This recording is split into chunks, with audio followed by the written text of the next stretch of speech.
Do you mind if we go back to a couple of the points that were made on the Garcia case? I think you guys need to understand, for the Trump administration, there's no version of this man's life that ends up with him living in the United States. Here's the way they view it. He's an illegal alien from El Salvador who came to the country illegally, who has a deportation order, who, in their view, and in the view of some immigration courts, has an affiliation with MS-13. The case. I'm telling you that their view of it is that public. It's an El Salvador citizen who was sent back to El Salvador, who was in the country illegally, who, according to some people in his long process, which does include an existing deportation order, believes that he has an affiliation with MS-13. As I said, there's no version of this man's life where he comes back. And let me say one more thing. The people that want him brought back need to understand something.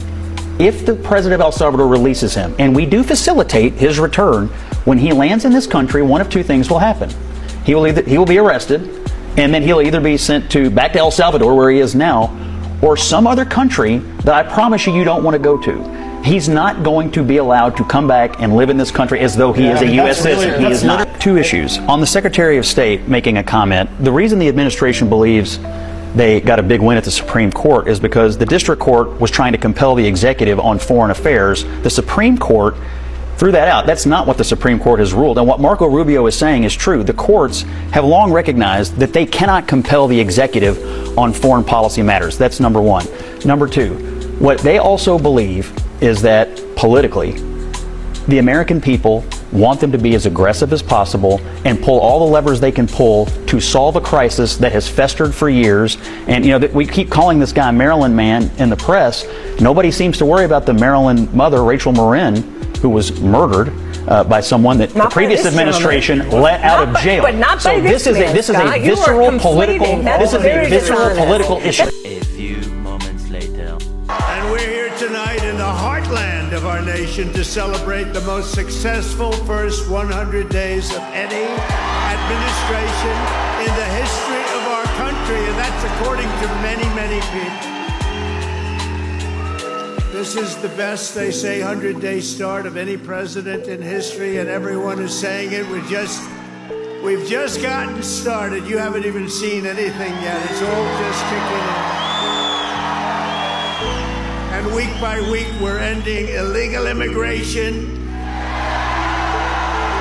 We're taking back our jobs and protecting our great American auto workers and all of our workers, frankly. We're protecting all of our workers. We're restoring the rule of law, which was sort of out the window with this crazy guy we had. How the hell did that guy ever become president? Could somebody explain to me? How the hell did that happen? There's my friend, Blacks for Trump. I like that guy.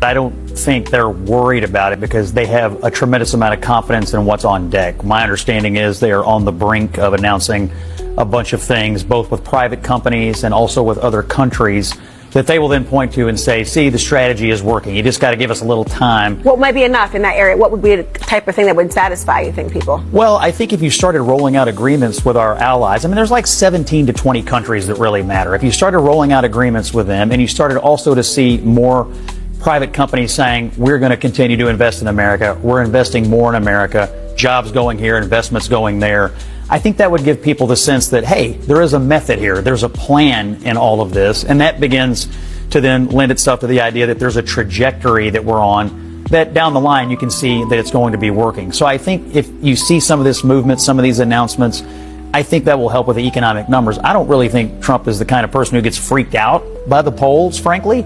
I think he's quite confident in what he's doing. I don't sense a lot of panic over at the White House. And I don't really think they think the 100-day mark, which is arbitrary, you know, we talk about it, but it's arbitrary to them as something that they were looking at as a deadline for any of this to be done.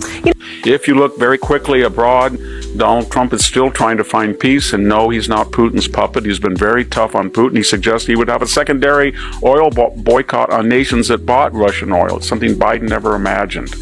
But he is getting frustrated by both sides, and he's putting renewed pressure. In the Middle East, Iran is at its weakest point.